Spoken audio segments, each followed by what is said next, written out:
성탄절 전 4주간을 교회는 대림절의 절기로 지킵니다.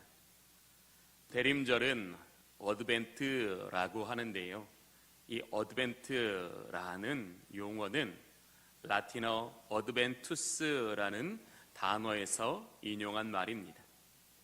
어드벤투스라는 단어는 오다라는 의미를 가진 단어입니다.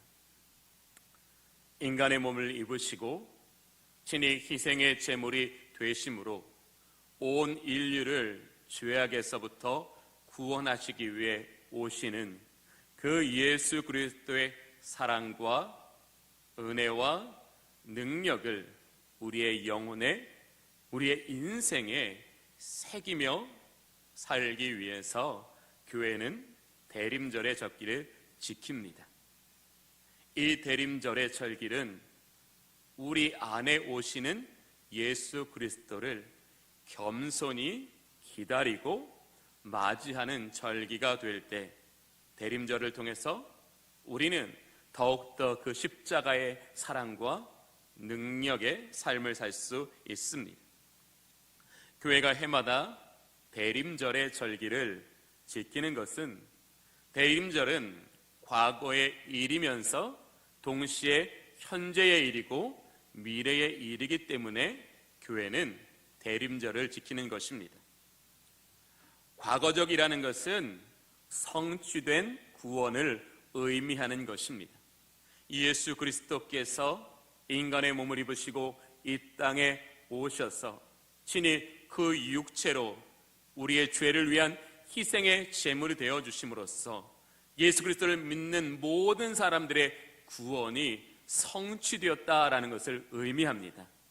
예수 그리스도로 말미암아 이 성취된 구원에 더 이상 다른 것은 필요 없지 않습니다. 오직 그 예수 그리스도의 십자가로 말미암아 이 구원의 성취가 우리에게 이루어졌으며, 그 구원의 성취로 말미암아 오늘 우리는 하나님의 자녀되고 하나님의 나라의 삶을 살아가고 있다라는 것을 깨닫기 위해서 우리는 대림절을 지키는 것입니다.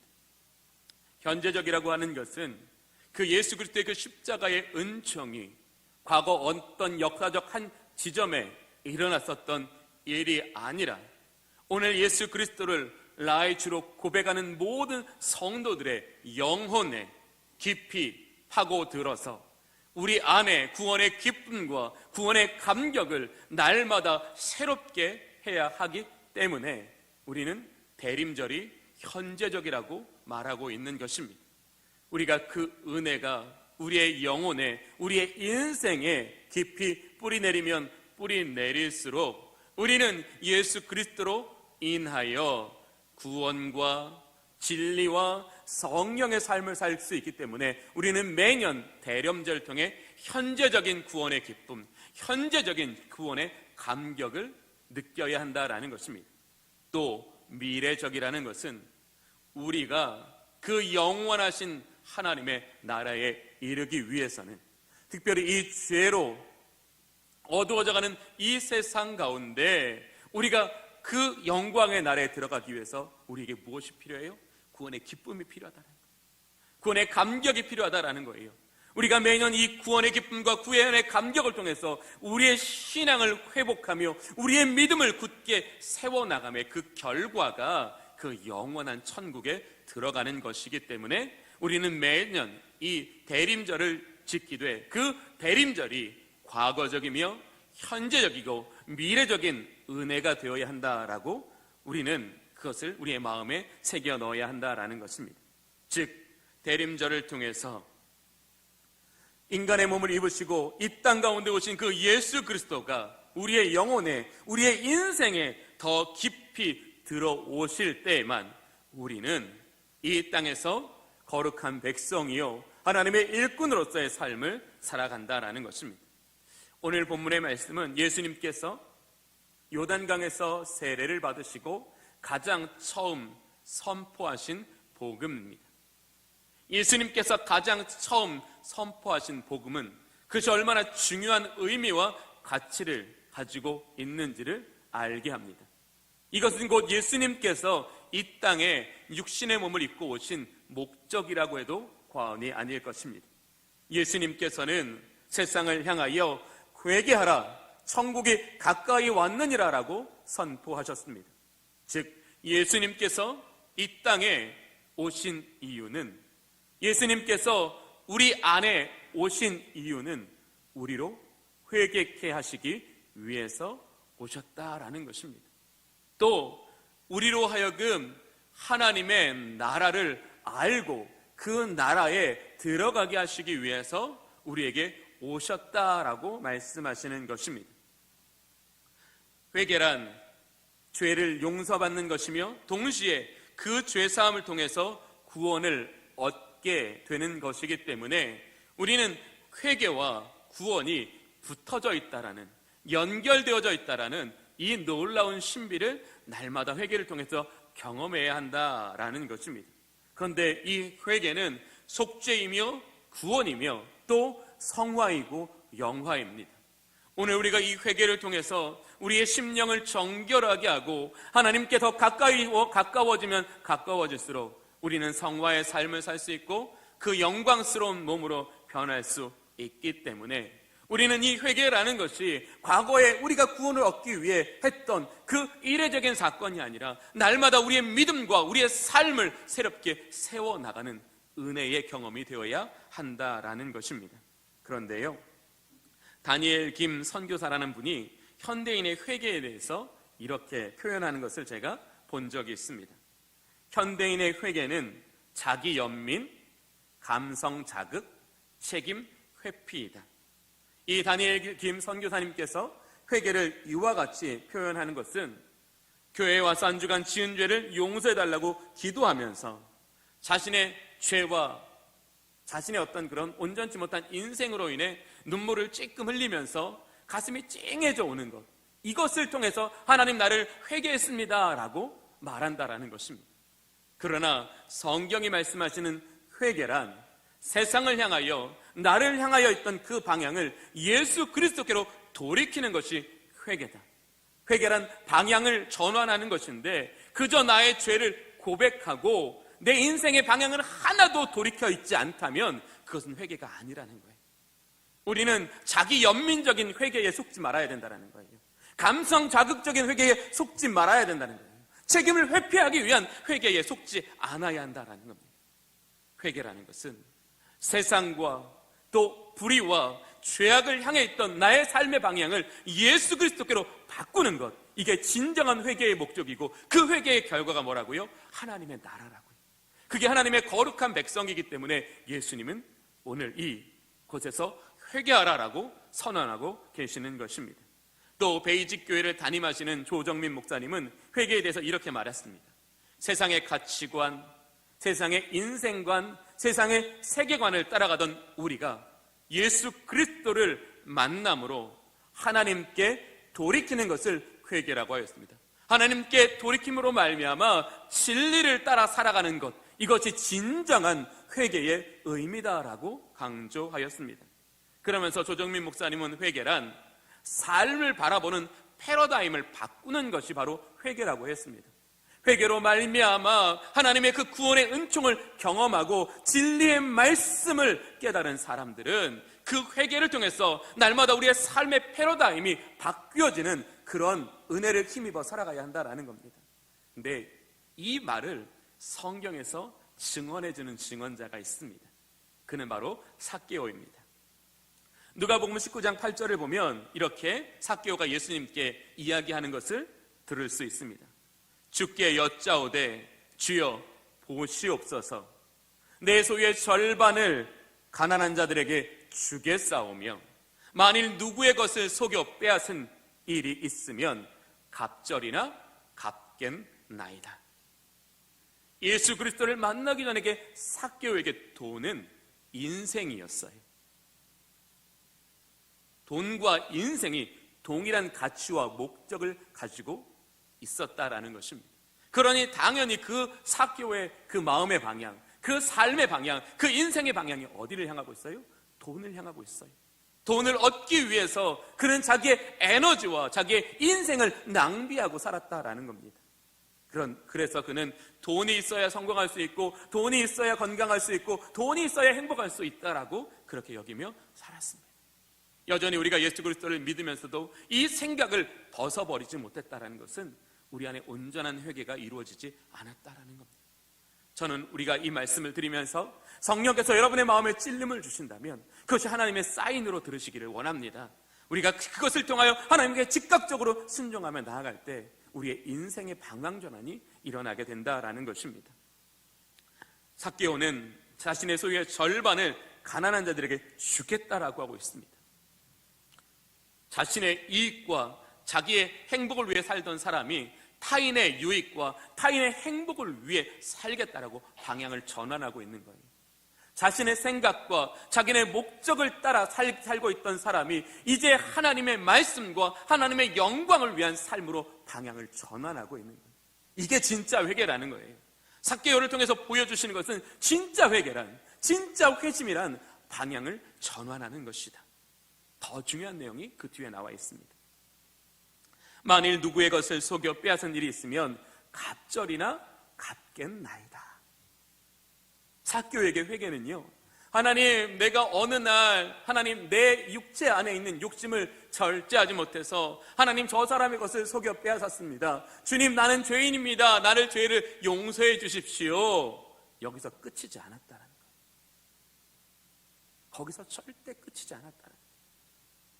삭개오는 자신의 죄를 깨닫고 그 죄를 저지른 사람에게 찾아가 그에게 진심 어린 사과와 함께 그가 그 사람에게 끼쳤던 손해에 그 갑절로 그 사람의 상처를, 그 사람의 아픔을 보상하고 있는 것을 볼 수 있습니다. 이게 회개라는 겁니다. 이게 회개라는 겁니다. 정말 회개는 방향을 돌이키는 거고, 회개는 정말 하나님의 거룩한 백성의 삶을 살아가는 것, 이게 회개라는 겁니다. 삭개오는 우리에게 회개가 정말 무엇인가를 생생하게, 즉 그렇게 회개를 하고 그렇게 하나님의 은혜를 경험한 사람들은 어떻게 돼요? 당연히 삶의 방향이, 삶의 내용이 달라지는 은혜를 입게 하여 주신다라는 것입니다. 그렇게 회개를 통해서 마음이 정결한 자에게 하나님께서 어떤 축복을 주시는지 마태복음 5장은 우리에게 이렇게 말합니다. 마태복음 5장 8절의 말씀입니다.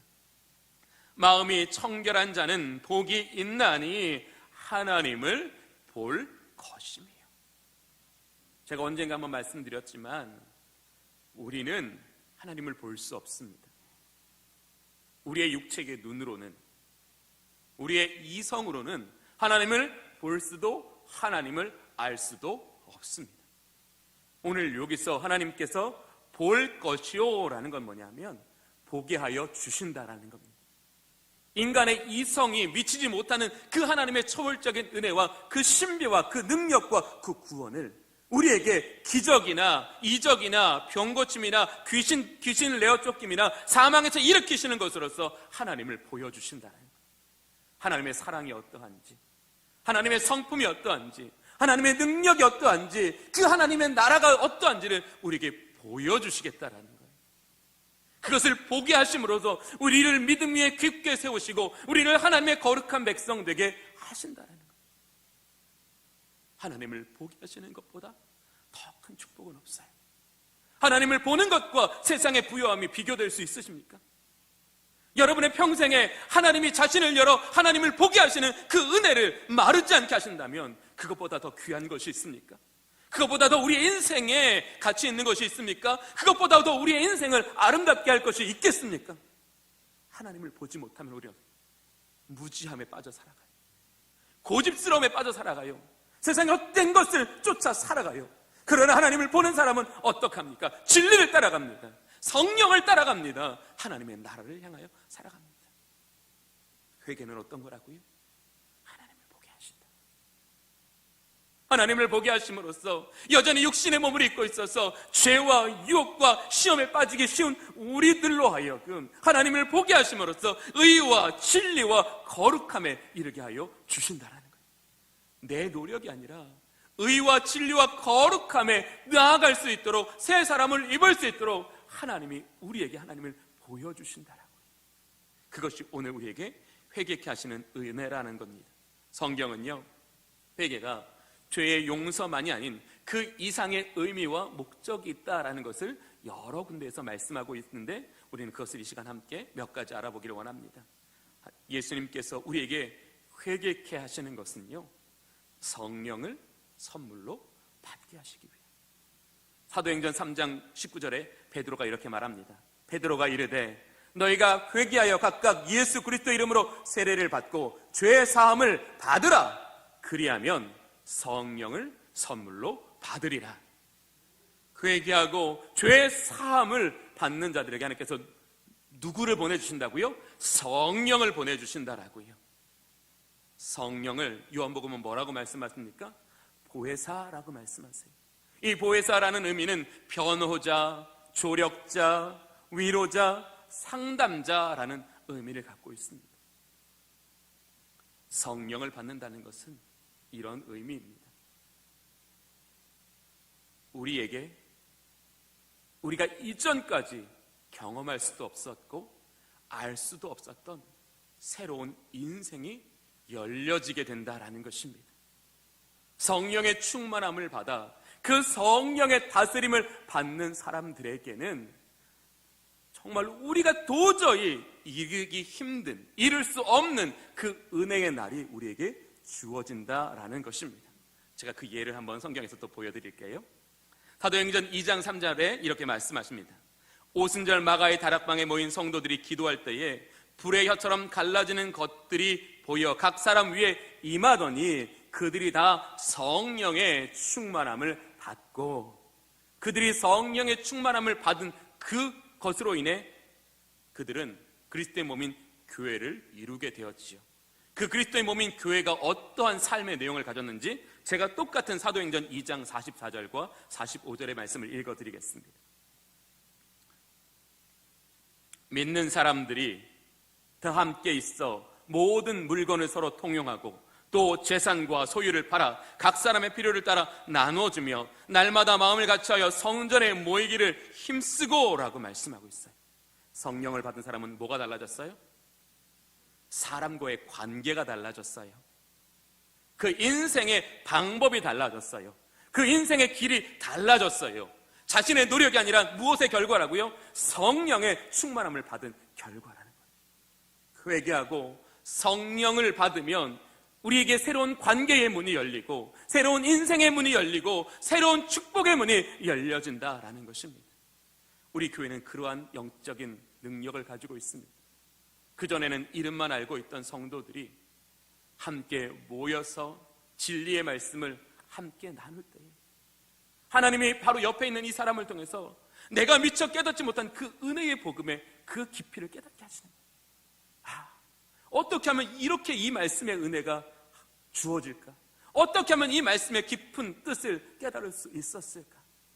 이 말씀에는 이런 놀라운 감동이 있구나, 이런 놀라운 능력이 있구나, 내가 미처 깨닫지 못했던 것들 누군가의 입술을 통해서 하나님 우리에게 듣게 하여 주신다는 거예요. 또 어떤 사람을 이렇게 만나 부족하지만 제가 기도하고 있어요. 나는 정말 이 사람 이름만 알고 있었는데 누군가 나를 위해서 기도하고 있다라는 그 이야기가 얼마나 우리에게 위로가 되겠습니까? 그게 관계의 축복입니다. 성령을 받은 사람들은 오늘 어떻게 한다고요? 자기의 것을 내어놓는다고요. 자기의 것을 내어놓음으로써 그 관계의 축복 안으로 들어가고 있다는 것을 볼 수 있습니다.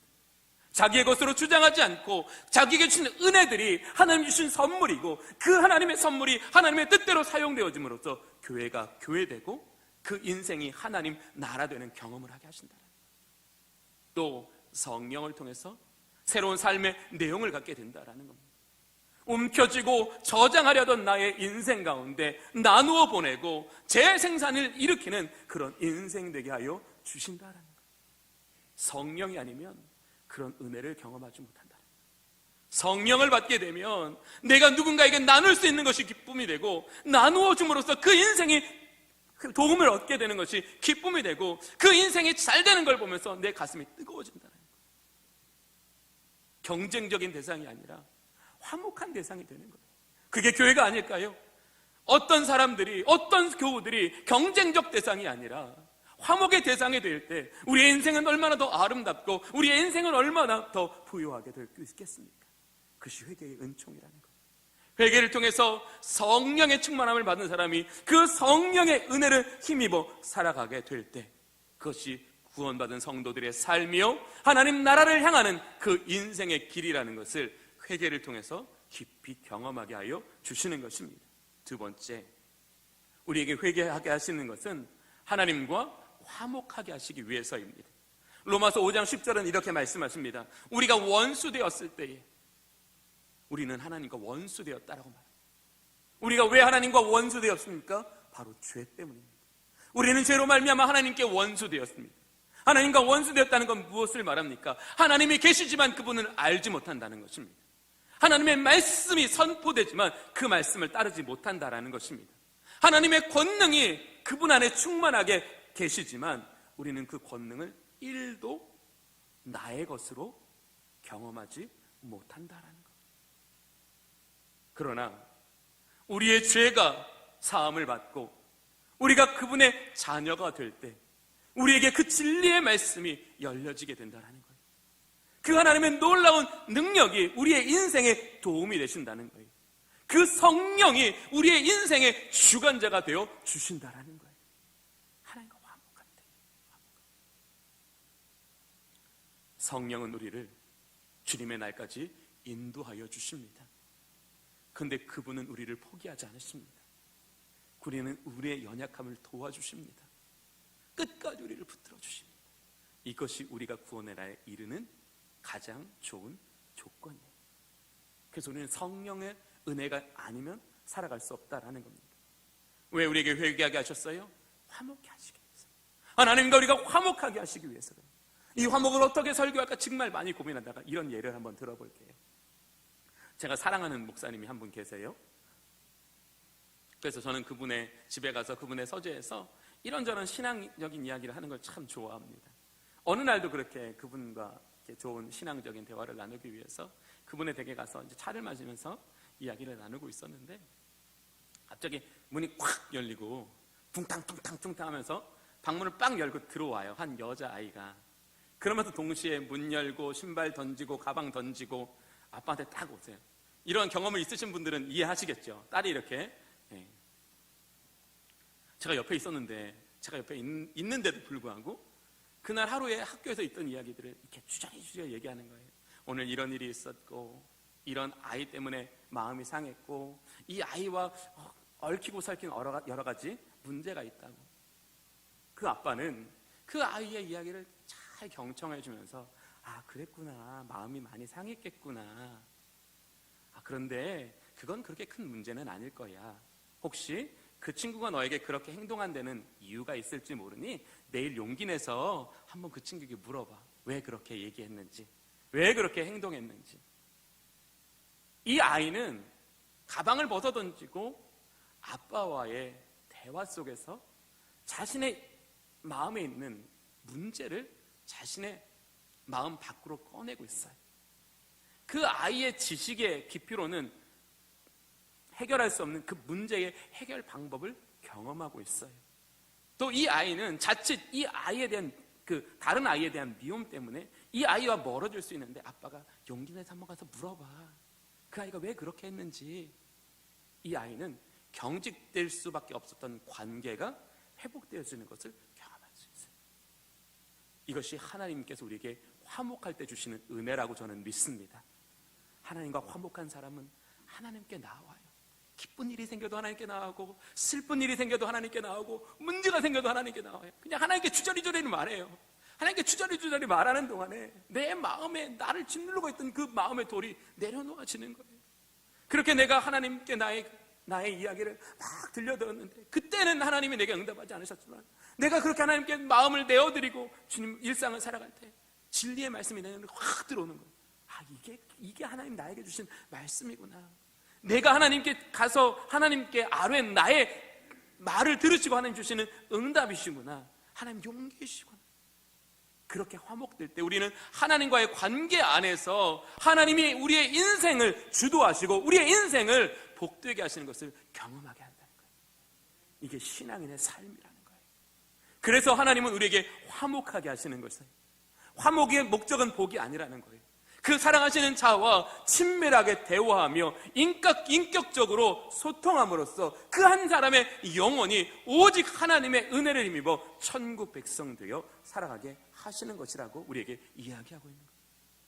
저는 이 대린절의 기간 동안 여러분이 하나님하고 정말 친밀한 화목의 관계를 회복하실 수 있기를 원합니다. 그러기 위해서는 어떻게 해야 된다고? 회개해야 됩니다. 죄의 고백만 하지 마시고요, 그 사람한테 가서 용서를 구하세요. 그 사람의 마음을 도우세요.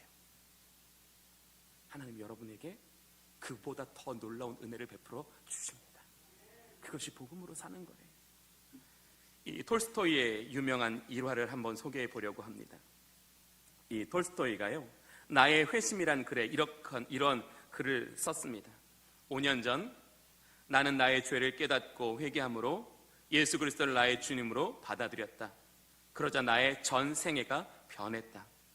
이전에 욕망하던 것을 욕망하지 않게 되고 오히려 이전에 구하지 않던 것들을 갈구하게 되었다. 이전에 좋게 보이던 것이 좋지 않게 보이고 대수롭지 않게 보이던 것들이 이제는 중요한 것으로 보이게 되었다. 나는 소위 행운의 무지개를 찾아다니며 살았는데 그 허무함을 알게 되었다. 거짓으로 나를 꾸미는 것이나 여인들과 술을 취해 향락을 즐기는 것이 더 이상 행복으로 간주할 수 없게 되었다. 이것이 바로 회개의 은총입니다. 정말 회개를 통해서 하나님의 은혜와 하나님의 구원을 경험한 사람들에게 어떤 놀라운 하나님의 은혜가 임해요? 헛된 것을 헛된 것으로 인정하는 것, 영원한 것을 영원한 것으로 인정하는 것, 즉 영원한 것을 붙잡게 되었으므로 이제 헛된 것을 놓고 살아갈 수 있는 은혜를 얻게 되었다라는 겁니다.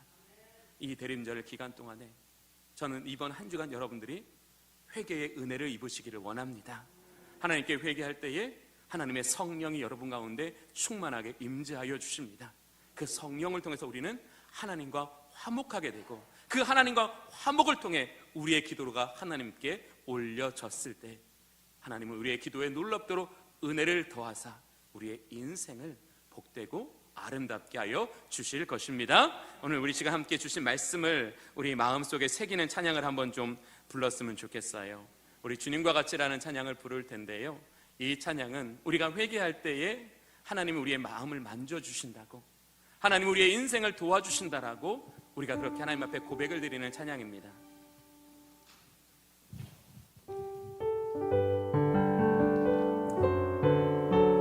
우리가 회개할 때 하나님께서 여러분을 가까이 하십니다. 우리가 회개할 때 여러분의 인생 가운데 하나님은 더 깊이 들어와 주십니다. 그 은혜를 기도 사모하며 함께 찬양합시다. 주님과 같이 내 마음 만지는 분은 없네. 오랜 세월 찾아 난 알았네. 내겐 주밖에 없네. 주님과 같이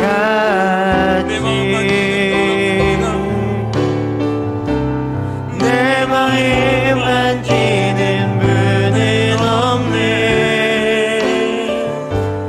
오랜 세월 찾아 난 알았네. 내겐 주밖에 없네. 주잡이 강같이 흐르고 주 손길 치료하네.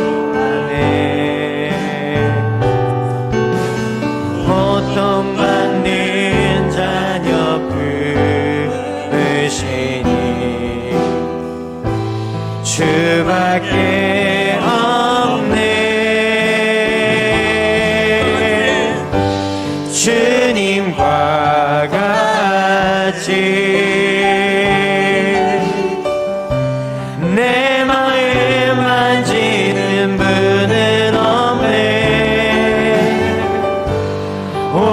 세월 찾아 난 알았네. 내겐 주밖에 하나님 회개함으로 우리의 마음이 우리의 문을 열게 하여 주시옵소서. 하나님의 은혜가 우리에게 성령의 충만함으로 하나님과의 화목함으로 하나님 드러나게 하여 달라고 우리 시간 함께 하시며 기도하십시다. 하나님 아버지 감사합니다. 하나님 만지는 분은 없네. 하나님 은혜의 메시지를 듣게 하시니 오랜 세월 찾아 난 알았네. 내겐 주밖에 하나님의 그 친밀한 사랑과 그 감격을 회복할 수 있도록 성령 하나님 도와주시옵소서. 우리가 하나님 앞에 주의 얼굴을 구하니 하나님 우리에게 성령을 부어주신다고 약속하셨습니다. 내 마음 만지는 분은 없네. 하나님 한시간 성령 안에 오랜 세월 찾아 난 알았네. 내게 주밖에 없네. 하나님과 화목함으로 말미암아 아버지 우리 인생에 들어간 모험들과 은혜 받는 것들이 하나님 아버지 함께와 같이 우리 인생에 내리는 놀라운 은혜의 경험을 경험하며 내 마음 만지는 분은 없네. 하나님 때림절 기간 동안에 회개를 통하여 오랜 세월 찾아 난 알았네. 하나님 우리에게 허락하신 그 성령과 내게 하나님과의 화목하게 하는 은혜를 주밖에 없네. 성령 하나님 우리에게 회개의 영을 부어 주시옵소서. 전심으로 하나님 앞에 기도하며 우리의 삶의 방향을 돌이키게 하여 주시옵소서. 회개하는 영혼들에게 성령을 부어 주시옵소서. 하나님과 화목하게 하여 주시옵소서. 하나님의 은혜가 이 대림절 기간에 하나님 담비와 같이 우리 성도들의 인생에 내리게 하여 주시고 회복의 삶을 살아내게 하여 주시옵소서. 예수 그리스도의 이름으로 기도하옵나이다. 아멘.